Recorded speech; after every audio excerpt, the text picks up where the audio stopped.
Hi ಎಲ್ಲರಿಗೂ ನಮಸ್ಕಾರ. ಇವತ್ತು ಒಂದು ಸ್ಪೆಷಲ್ ಆಗಿರುವಂತಹ ಫಿಶ್ ಕರಿನ ಹೇಗೆ ಮಾಡೋದು ಅಂತ ನೋಡೋಣ. ಇದಕ್ಕೂ ಮುಂಚೆ ಯಾರೆಲ್ಲ ನನ್ನ ಪೇಜನ್ನು ಸಬ್ಸ್ಕ್ರೈಬ್ ಮಾಡಿಲ್ಲ ಪ್ಲೀಸ್ ಸಬ್ಸ್ಕ್ರೈಬ್ ಮಾಡಿ, ಹಾಗೆ ಪಕ್ಕದಲ್ಲಿರುವ ಬೆಲ್ ಐಕನ್ನ ಕ್ಲಿಕ್ ಮಾಡಿ. ಇದರಿಂದ ನೋಟಿಫಿಕೇಷನ್ ಫಸ್ಟ್ ನಿಮಗೆ ಬರುತ್ತೆ.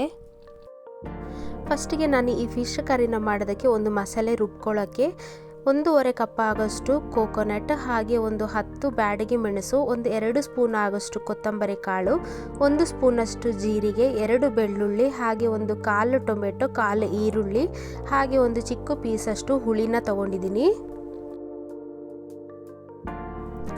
ಈಗ ಇದೆಲ್ಲವನ್ನು ನಾವು ಒಂದು ಮಿಕ್ಸಿ ಜಾರಿಗೆ ಹಾಕೊಳ್ಳೋಣ.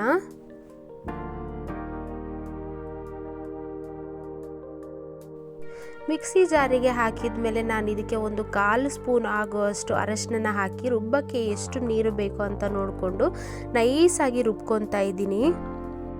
ಫಿಶ್ ಕರಿಗೆ ಯಾವಾಗಲೂ ಮಸಾಲೆ ನೈಸಾಗಿ ಇರಬೇಕು, ತರಿತರಿಯಾಗಿ ಇರಬಾರ್ದು. ಇದನ್ನು ನಾನು ಒಂದು ಮಣ್ಣಿನ ಪಾತ್ರೆಗೆ ಹಾಕೊತಾ ಇದ್ದೀನಿ. ಮಣ್ಣಿನ ಪಾತ್ರೆಗೆ ಹಾಕಿದ ಮೇಲೆ ನೀವು ಇದಕ್ಕೆ ಎಷ್ಟು ನೀರು ಬೇಕು ಅಂತ ಹೇಳಿ ನೀವು ಫಸ್ಟಿಗೆ ಆ್ಯಡ್ ಮಾಡಿಕೊಂಡು ರೆಡಿ ಮಾಡಿ ಇಟ್ಕೊಳ್ಳಿ.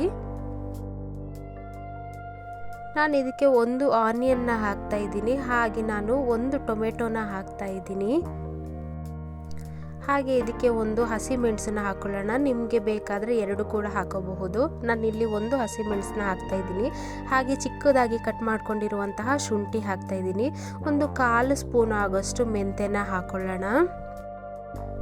ಈಗ ಇದನ್ನು ಚೆನ್ನಾಗಿ ಮಿಕ್ಸ್ ಮಾಡ್ಕೊಳ್ಳೋಣ ನಾವು.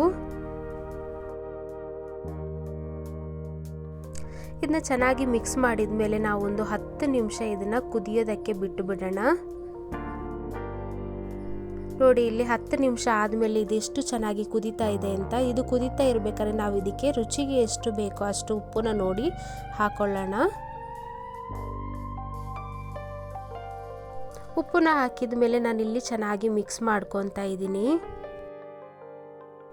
ನೋಡಿ, ಇದು ವೈಟ್ ಸ್ನ್ಯಾಪರ್ ಫಿಶ್ಶು. ಇದಕ್ಕೆ ಕನ್ನಡದಲ್ಲಿ ಏನು ಹೇಳ್ತಾರೆ ಅಂತ ನನಗೆ ಗೊತ್ತಿಲ್ಲ. ವೈಟ್ ಸ್ನ್ಯಾಪರ್ ಅಂತ ಹೇಳ್ತಾರೆ. ಇದು ಅಂಜಲ್ ಥರನೇ ತುಂಬ ಚೆನ್ನಾಗಿ ಟೇಸ್ಟಿಯಾಗಿ ಇರುತ್ತೆ. ಇದ್ರ ಕರಿ ಅಂತೂ ತುಂಬಾ ಚೆನ್ನಾಗಿ ಟೇಸ್ಟಿಯಾಗಿ ಆಗುತ್ತೆ.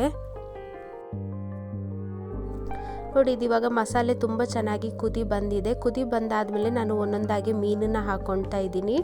ಮೀನನ್ನು ಹಾಕಿದ ಮೇಲೆ ನಾವು ಎಲ್ಲ ಕ್ಲೀನಾಗಿ ನಾವು ನೀಟಾಗಿ ಮಿಕ್ಸ್ ಮಾಡ್ಕೋಬೇಕು. ನಾವಿವಾಗ ಇದನ್ನ ಮುಚ್ಚಿಟ್ಟು ಒಂದು 5 ನಿಮಿಷ ಒಂದು ಕುದಿ ಬರೋವರೆಗೂ ನಾವು ಮುಚ್ಚಿಟ್ಟು ಬೇಯಿಸ್ಕೊಳ್ಳೋಣ. ನೋಡಿ, ಇದು ಇವಾಗ ಎಷ್ಟು ಚೆನ್ನಾಗಿ ಬೆಂದಿದೆ ಅಂತ. ಮೀನನ್ನು ಯಾವಾಗಲೂ ಜಾಸ್ತಿ ಬೇಯಿಸಬಾರ್ದು, ಪುಡಿ ಪುಡಿ ಆಗಿಬಿಡುತ್ತೆ. ಒಂದು ಸೆಕೆ ಬರೋವರೆಗೂ ಬೇಯಿಸಿದರೆ ಸಾಕು. ಹಾಗೆ ಮೀನು ಕರಿ ಮಾಡೋದಕ್ಕೆ ಮಸಾಲೆ ಯಾವಾಗಲೂ ನೈಸಾಗಿ ಇದ್ದರೆ ಅಷ್ಟೇ ಮೀನು ಕರಿ ತುಂಬಾ ಚೆನ್ನಾಗಿ ಟೇಸ್ಟಿಯಾಗಿ ಬರುತ್ತೆ. ನೋಡಿ, ಇದು ಇವಾಗ ಎಷ್ಟು ಪರ್ಫೆಕ್ಟಾಗಿ ರೆಡಿ ಆಗಿದೆ ಅಂತ. ಈ ಒಂದು ವಿಡಿಯೋ ನಿಮಗೆ ಇಷ್ಟ ಆಗಿದರೆ ನನ್ನ ಪೇಜನ್ನು ಲೈಕ್ ಮಾಡಿ, ಸಬ್ಸ್ಕ್ರೈಬ್ ಮಾಡಿ, ಹಾಗೆ ಪಕ್ಕದಲ್ಲಿರುವ ಬೆಲ್ ಐಕನ್ನ ಕ್ಲಿಕ್ ಮಾಡಿ.